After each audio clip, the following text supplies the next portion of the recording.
のささやきの朗読や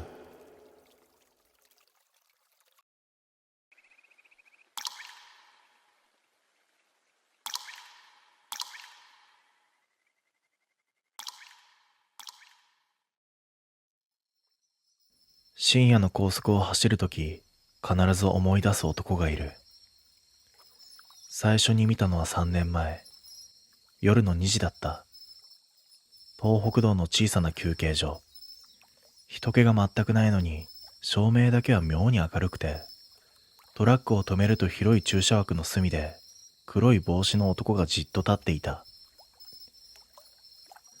二大点検のためにライトを照らして歩いていた時だ。その男は動かない。見ているのか見ていないのかもわからないほど表情が薄かった。ただこちらの動きに合わせるように首だけを少し傾けた。その角度がまるで知っている顔を探しているみたいで気味が悪かった。だがその日は深く考えずに出発をした。だが奇妙なのは次の日の深夜だ。別の高速、別の休憩所。時間も方角も全く違うのに、同じ黒い帽子の男がそこにもいた。姿勢も同じ。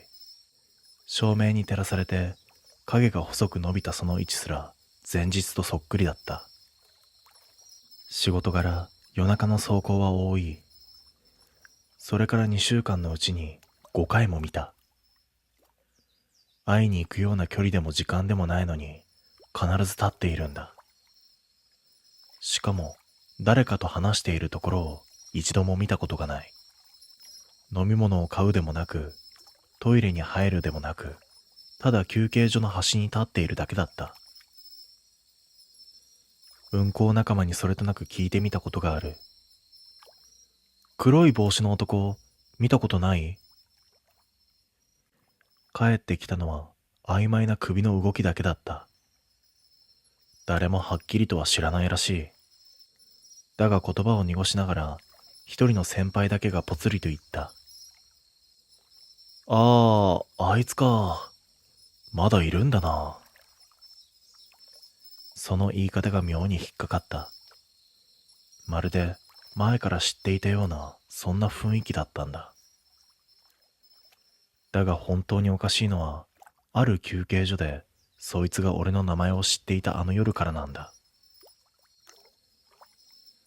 名前を呼ばれたのは、群馬方向へ向かう夜だった。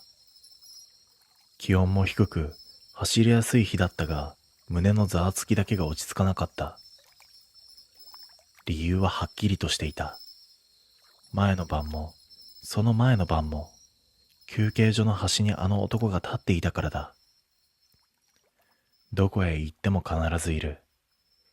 同じ距離感、同じ姿勢。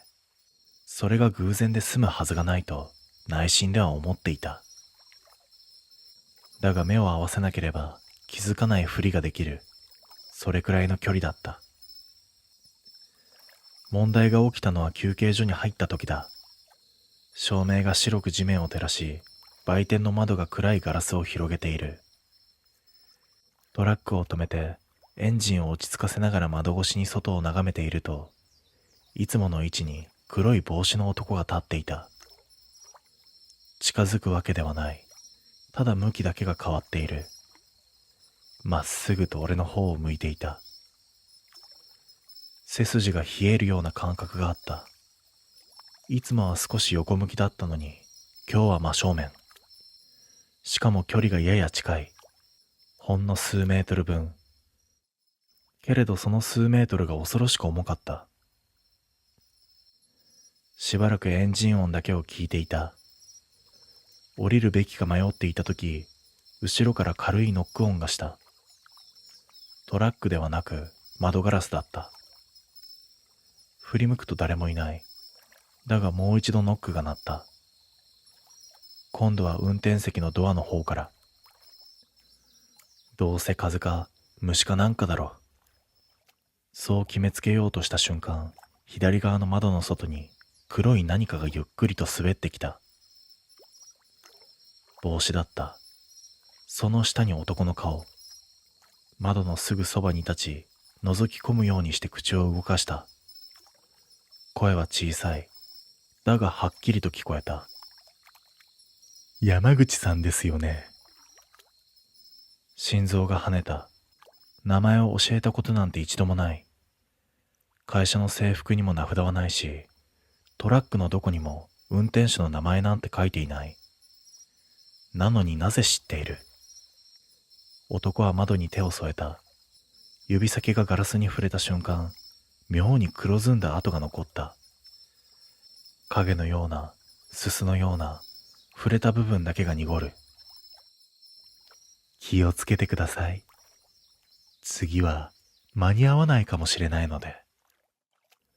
男はそう言い、ふっと消えるように離れていった。足音はなかった。照明の下に立つ影もいつの間にか消えていた。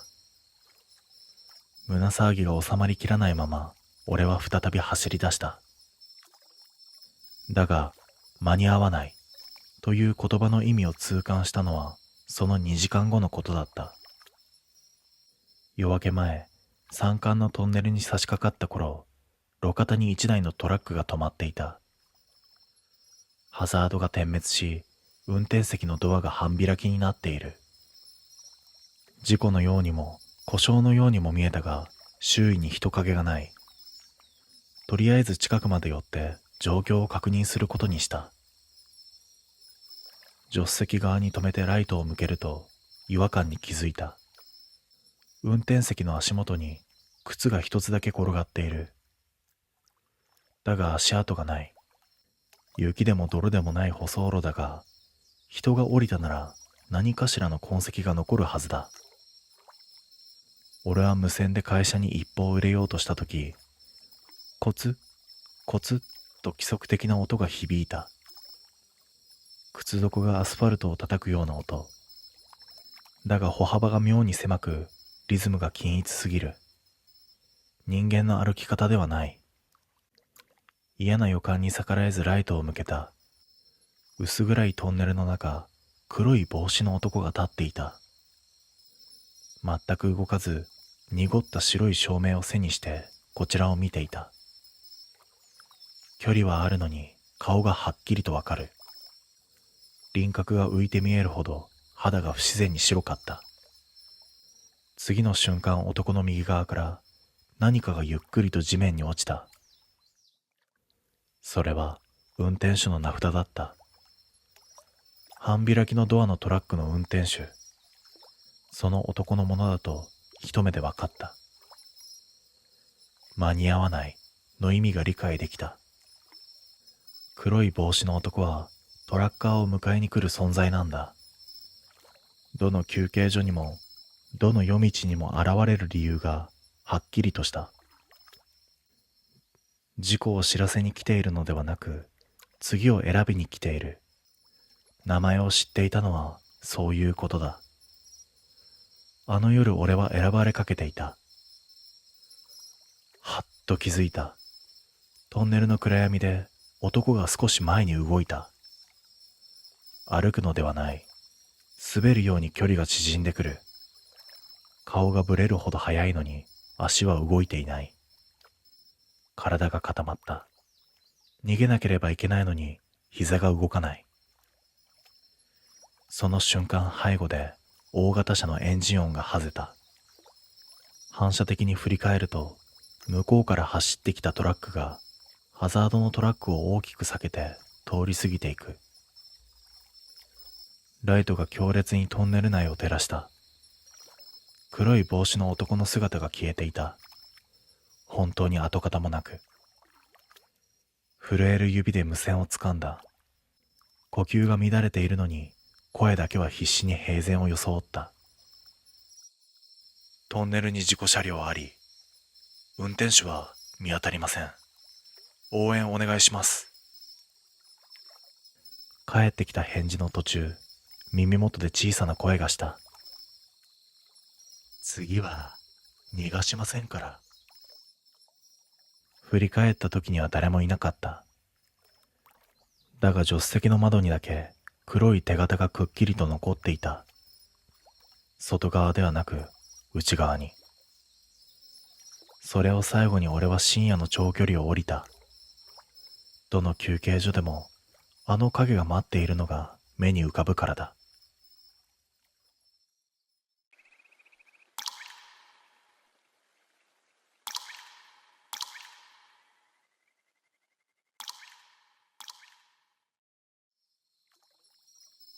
深夜の配送をしていた頃、忘れられない K に出会った。最初は偶然だと思った。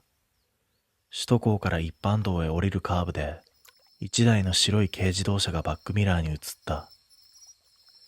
薄い白色の車体。ナンバーは見えにくいほど汚れていた。深夜3時の道路はほぼ無人で、その K だけが一定の距離を保ちながらついてくる。配送中によくあることだと流していた。だが、その一定の距離が気になった。トラック特有のスピード変化にピタリと合わせてくる。こちらが止まれば向こうも止まる。こちらが走れば数秒遅れて追いかけてくる。人為的というより、見えない紐で引かれているような動きだった。最初の異常はその後すぐに起きた。信号待ちで止まった時、K がこちらの真後ろで急停止した。普通ならライトで影が揺れるのに、その車はライトをつけていなかった。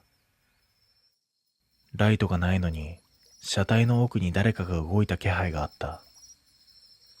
曇ったフロントガラスの向こう、顔かどうかすらわからない黒い塊が揺れるようにこちらを向いた気がした。追われている。そう分かった瞬間、胸の奥が重く沈んだ。青信号になると同時にアクセルを強く踏んだ。荷を積んだトラックが軽を振り切れるほど速くはない。だが距離は少しずつ広がっていった。だがほっとしたのもつかの間、交差点を2つ曲がった先のミラーに再び同じ白い軽が映った。距離も位置も先ほどとほぼ同じ。まるで道を先回りされたような不自然さだった。地理的に不可能ではない。だが偶然というにはできすぎている。ナンバーを確認しようとして目を凝らしたとき、白い汚れの下からようやく数字の一部が読めた。400。それだけだった。残りは何重にも塗りつぶされているように黒ずんでいた。誰かが意図的に隠したような、そんな汚れ方だった。気味の悪さが勝ち、事務所へ戻るルートを変更した。だがどの道を使っても、どれだけ道を変えても、バックミラーには必ず白い軽が現れた。まるで俺の行き先を全部知っているみたいに。恐怖が限界に達したのは自宅付近の橋に差し掛かった時だった。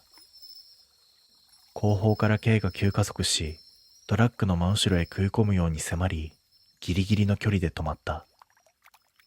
その瞬間、白い軽の中で動いたそれがはっきりと見えた。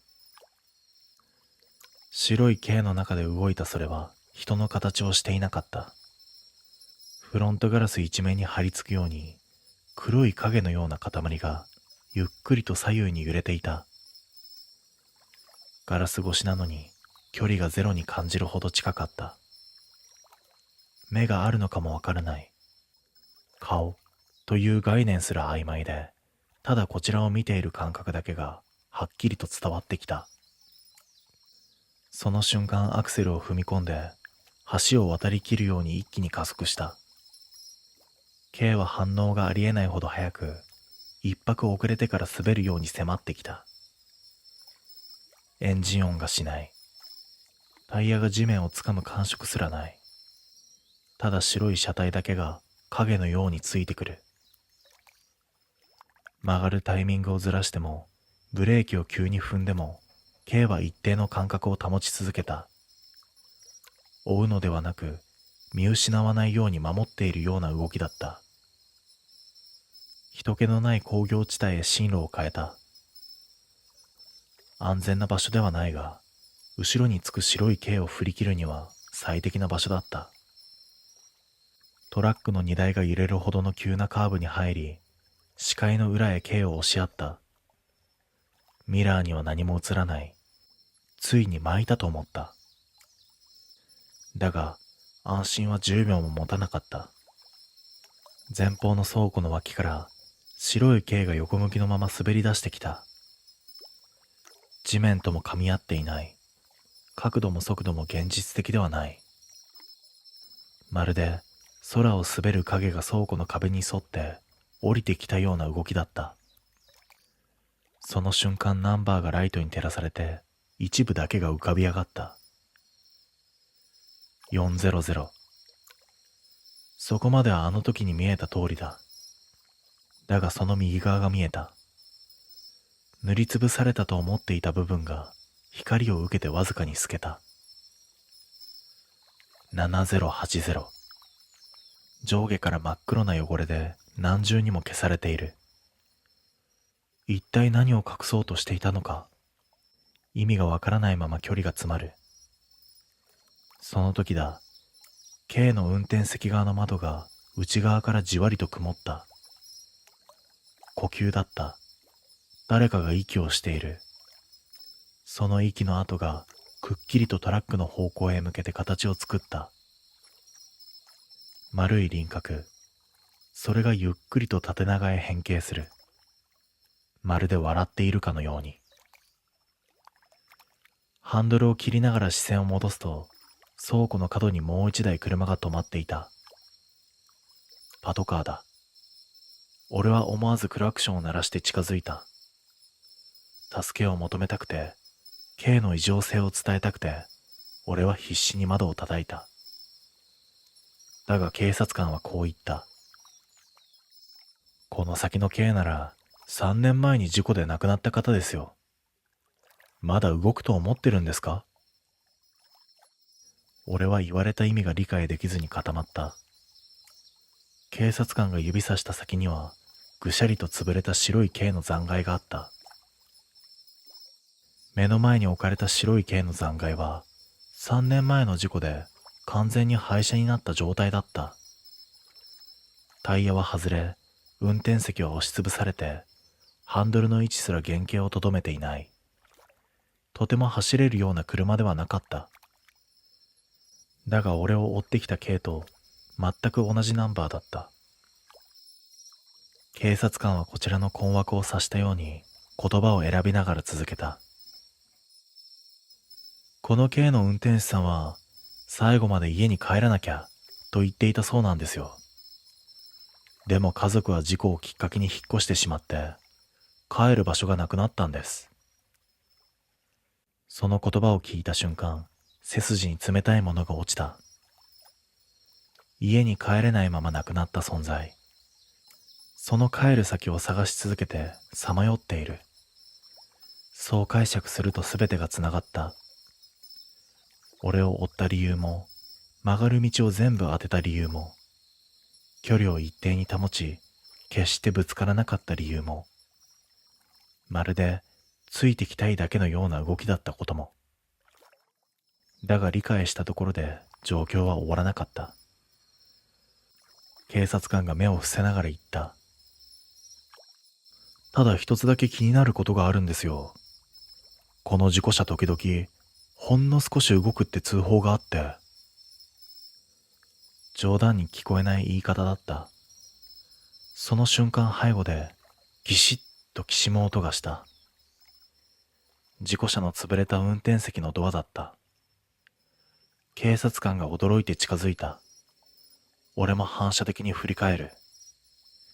潰れたドアの内側にぼんやりと白い呼気が浮かんでいた。ゆっくりとその曇りが指でなぞられた。たった二文字。帰る。その文字を見た瞬間、背中が凍りついた。帰りたい。まだ帰れない。だから追ってきた。それがあのKの正体だった。警察官が慌てて車体に触れようとしたとき、潰れた運転席の中で暗闇がぐっと盛り上がった。人影の形をしていた。顔はない。腕も判別できない。ただ白い呼吸だけがこちらを向いていた。その影が運転席から外へにじみ出るように伸びてきた。形を変えながらゆっくりと地面を降りようとした瞬間、警察官が叫んだ。離れて、来るよ。俺は本能で走り出した。工業地帯のアスファルトを踏みしめ、振り返らずにとにかく遠ざかった。どれだけ走ったのかわからない。息が切れ、足が震えて止まった時、後ろから警察の無線がかすかに聞こえた。事故車の影、また消えた。捜索を続ける。またという言葉が耳から抜けなかった。それから俺の家の前にはあの白い軽が現れることはまだない。だが夜中、窓の外で車のエンジン音が一回だけ止まることがある。走り去る音はしない。ただ止まるだけ。その度に俺は思う。まだ探しているのかもしれない。帰る場所を。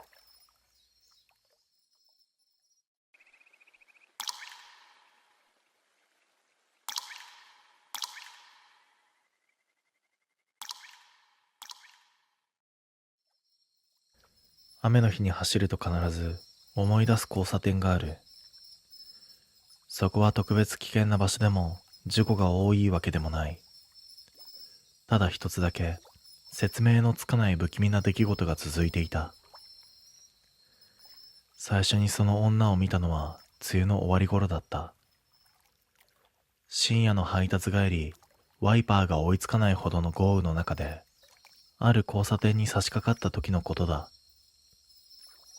街灯は白く、雨に溶けるように光が揺れ、道路は鏡のように光を反射していた。そんな中、横断歩道の真ん中に人影が立っていた。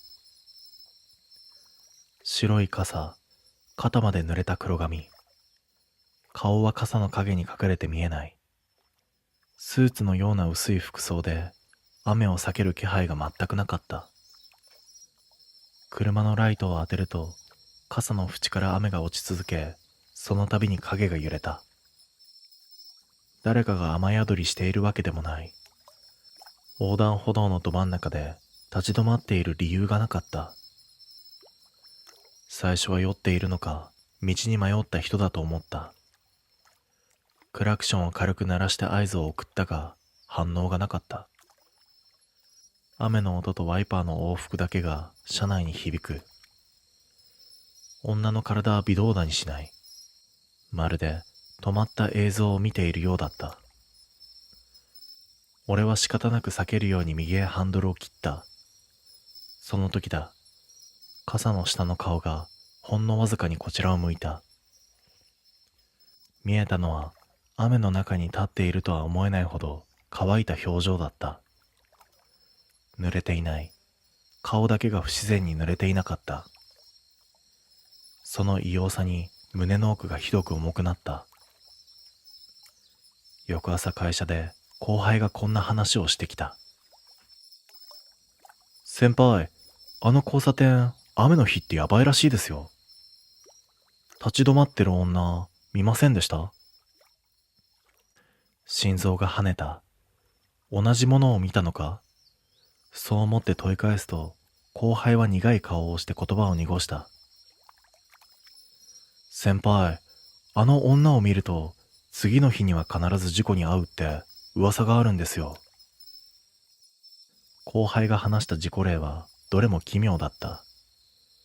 急なハンドル操作、謎のブレーキ反応、誰もいない場所で急停止してそのまま衝突。雨の日だけ現れ、見た者だけが事故に遭う。ただの噂なら聞き流せる。だが後輩はその交差点で女を見た翌日に本当に事故に遭ったんだ。それ以来俺は雨の日にその道を通らないようにしていた。だがある日少しの油断でまたあの交差点に入ってしまった。ワイパーが激しく動き、前方が歪む。横断歩道に白い傘が立っていた。その日は雨の粒が尋常ではなく大きかった。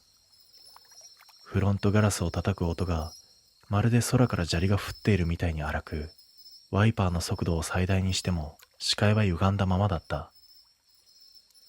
よりによってこんな日に限って道を一本間違えた。曲がり角を過ぎて見覚えのある建物が現れた瞬間、体が固まった。あの交差点だ。戻るスペースはない。一本道で後ろからも車が来ている。嫌でも進むしかなかった。徐々に近づく横断歩道。その白線の上に人影が静かに立っていた。白い傘、顔を覆い隠すほど低く差し、雨水に全く濡れていない黒髪。服だけが異常なほど雨を吸って重たそうに見えた。だが顔はやはり濡れてはいなかった。車のライトが傘の内側を照らした瞬間、女の方だけが淡く光った。雨粒が一つも落ちていない不自然すぎる光沢。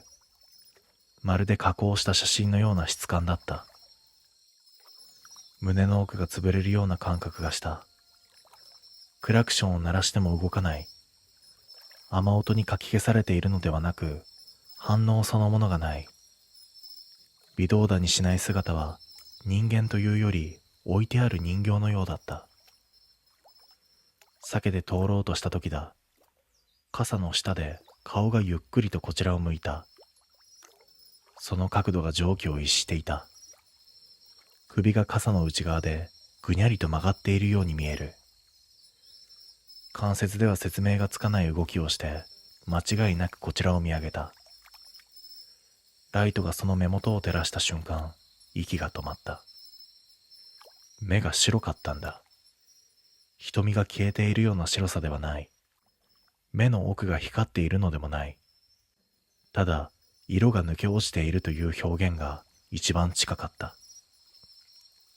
濡れていない顔に濡れすぎた服、白い傘だけが妙に清潔。すべてがちぐはぐで、そこにいるだけで常識が崩れていく。俺はアクセルを踏んだ。とにかくこの場所を抜けたかった。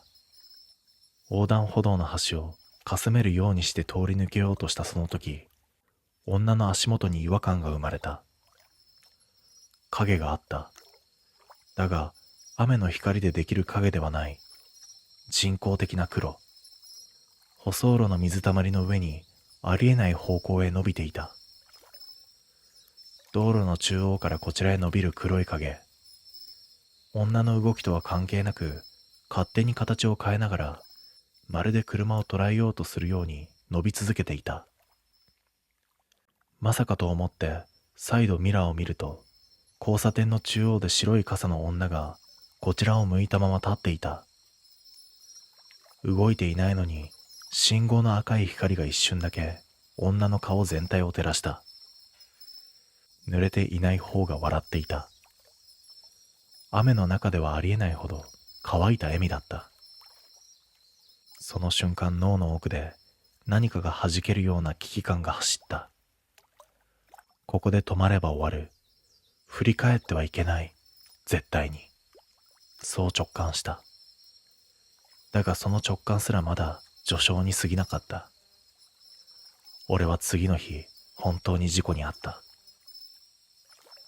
事故は小さなものだった。スリップして縁石に乗り上げただけで、トラックも俺も大きな怪我はなかった。だが問題はその直前に起きた出来事だ。翌朝の雨上がり、会社へ向かう途中だった。交差点からは離れた大通りで、前方に突然白い傘が見えた。一瞬心臓が止まった。雨は降っていない。